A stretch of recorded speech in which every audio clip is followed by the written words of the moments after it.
In this video, we'll be talking about advanced recording and editing features in case you want to go for high quality video lectures such as those we see on MOOCs websites. So in this case, I've got, let's say, a recording from 3 separate sources. I have got a video from my web camera while giving a lecture. I have an audio coming from an iPad, and I have a screen grab that is coming separately from another iPad where I use my pencil to write things. So let's start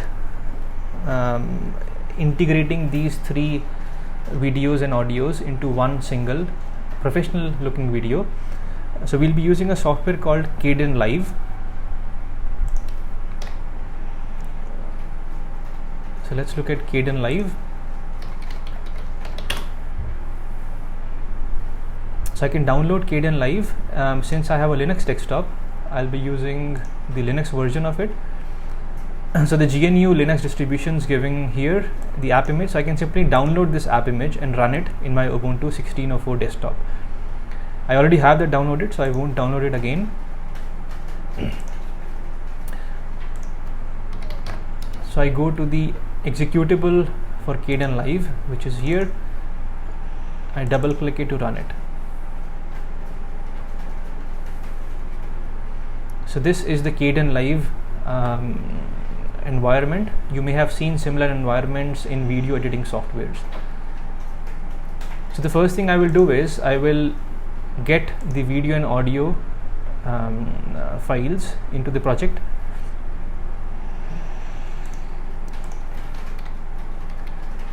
So I'm going to the folder where I have all these raw videos and audios stored.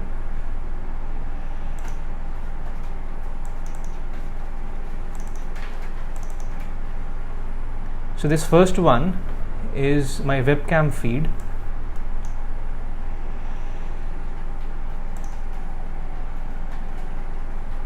So that's my webcam feed. You can see that it has an audio associated with it. So my webcam has an integrated audio device, a microphone. So this video has both audio and video embedded into it. The next one is the audio, which simply is this audio file, and the third one is the board work, which is in this third video file. Okay, so this board work does not have any audio in it. It was simply a video that was recorded from a screen grab in an iPad. I have to integrate all these 3 into one single video file. So what we'll do is we have these timelines. So we have to drag and drop these into the timelines. So let's drag and drop the board work first, which is this one. So now I can play my timeline. So if I click here and press the play button, sorry, let's try that again. I use the space bar on my computer. So now it has started to. Can show me the video being played in the preview window, which is this one, and you will see slowly that things will start to being written on the screen. Okay, so this video has been embedded into the timeline. The next thing I do is I have to integrate the video into the timeline. So let's do that from here. And the third one is the video grab from the webcam. I think I'll have to include one more track here. So I insert a track. It's an AV track, an audio video track, and then I can simply drop this down. So you can see that I've got the video and the audio as separate tracks here, which are still grouped to each other. Now the next task is to synchronize the audio and video from different sources. So in that case, what we'll do is we will use I used a clap technique. So when I was recording my video, as you may see here, I'm not sure if I did that.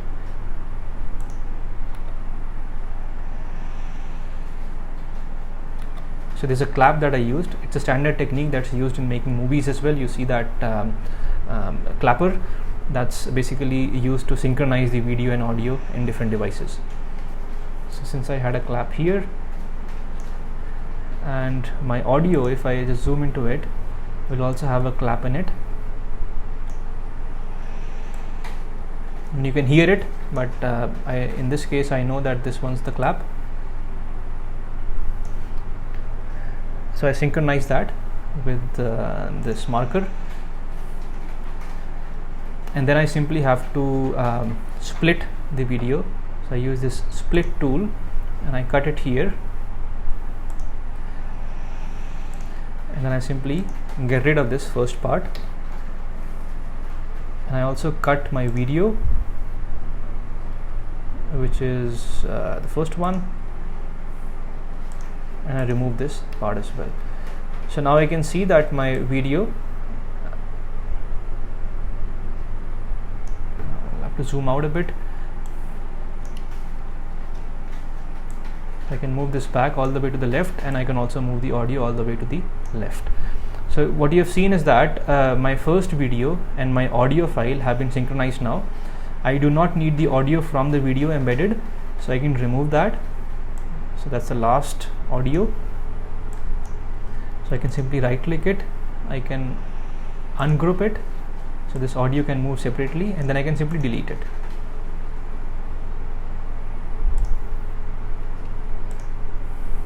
Alright, I also need the board work to be displayed. So for that, what I'll do is I want to change the order of these. I'll discuss that later. So the board work stays on the top, and no, I'm sorry, the previous order was correct, so I'll go back to that. Now the board work has no audio, so it's a little difficult to synchronize that, but when you start hearing the preview and seeing the video, you will figure out how to synchronize these things. Now typically on YouTube, what you would have seen is that you have the board work being displayed, and then the picture of the person who's talking as a floating image on the top right or the bottom left. We'll do the same thing. So for that, we have to include some transforms. So we go to this transform window and we look for a transform, and we'll drag and drop that on this webcam feed. So now what I can do is I can change the size. So I can change the size to 20%, and you can see that now it's 20% and floating on the top left. Well, 20% is a bit too small. Let's make it 30%, and let's keep it at the bottom left, but not all the way to the corner. Okay. So this looks pretty good, and I can now play and see if the preview looks good.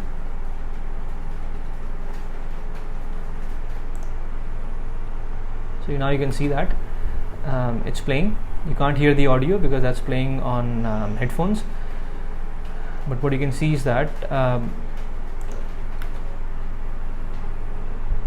both the video and the screen are the board work are working. Now there's a lot of lag here because while it's showing the preview, it's a rendering as well, but once we render the whole video, it should look pretty smooth.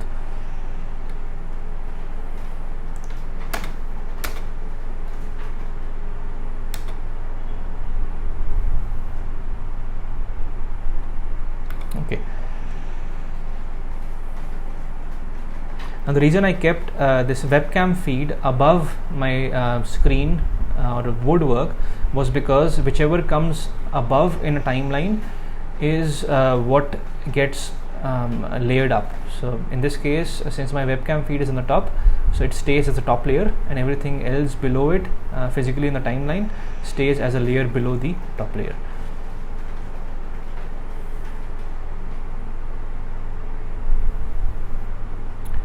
Alright, so this one is now I also have to synchronize my board work. So let's say I preview it and I figure out that my board work synchronizes somewhere here. So I simply have to, now I can zoom into it, then I can clip the video here, and then I can delete the first part. I can zoom out and then move it back.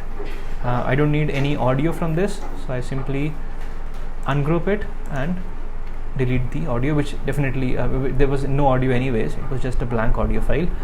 And now I can see that I have my 2 videos and 1 audio file ready for being rendered into a video file.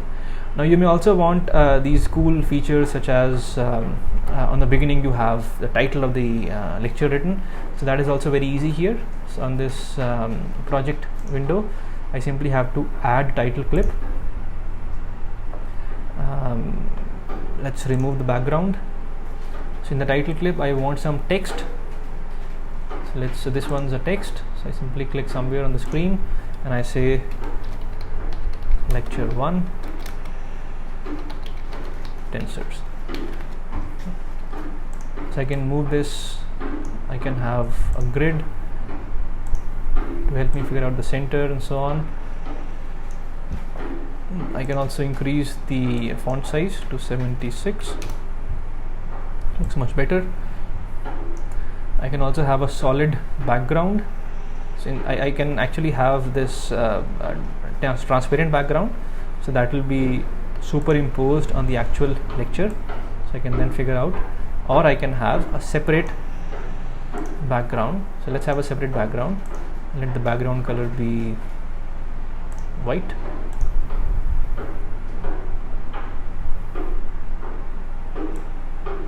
So this is 100% opaque white background. So this is how it looks. I'm happy with it, so I can move out, and then I can drag and drop this as a separate object in the timeline. Okay, so now what we see is that I can move. So there's an auto snap, so it snaps automatically to the size of this window, and then when I play this, you will see that initially I will see this lecture 1 tensors written on the screen, and then my actual video will start. Okay, I can change the size if I want. So right now it's a duration of 5 seconds. I would rather have 3 seconds. So I've got approximately 3 seconds now. And then the other video feeds can be moved to adjust these timelines. I can also have effects such as wipe, so you will see that it will slowly diffuse and the lecture will then start. Okay. So you can have a cool effect so that there's an overlap here.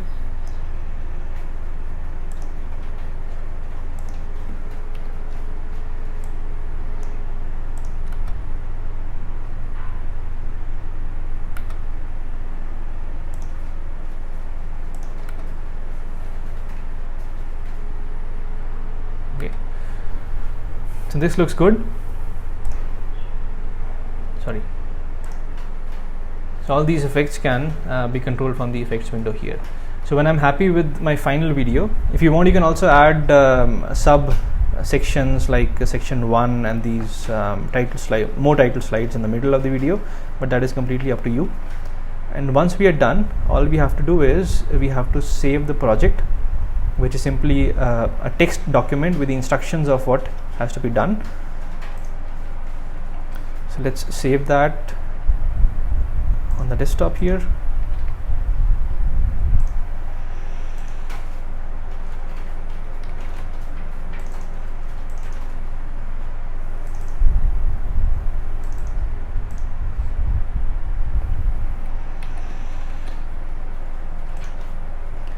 So in case my Kdenlive project fails now, or for some reason it closes off, it crashes, I can always start from the script and it'll.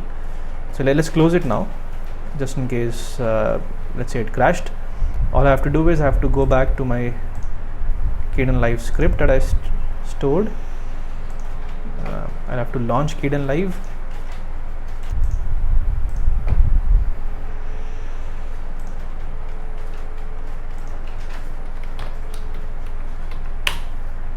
So let me open the executable.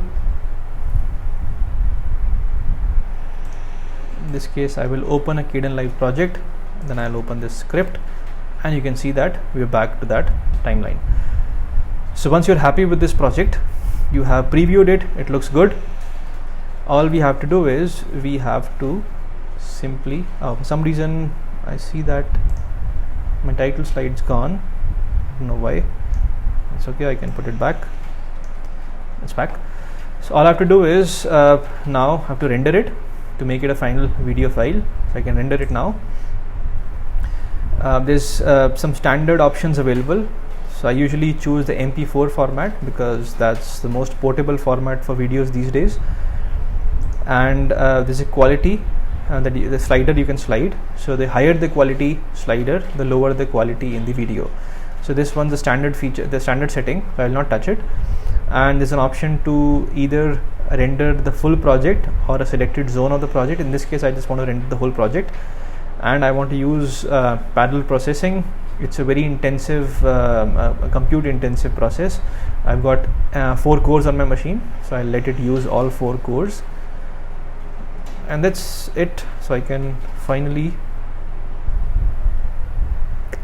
press render to file. I can also generate a script so that I can render the script separately on some other stronger or bulkier machine. In this case I would want to render right away, so I render to file.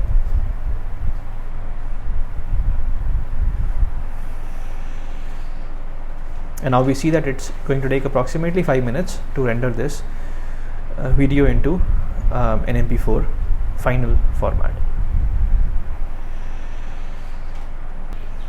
The rendering is now complete.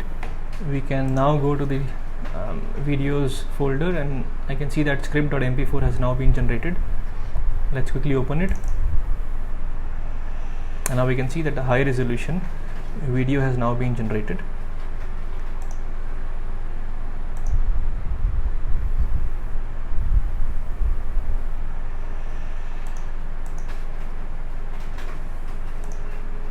So I hope that this video was helpful, and it will help you generate high quality videos using Kdenlive for your online teaching. In case you have any questions, please feel free to email at tlc.iit Mandi. Thank you and happy teaching.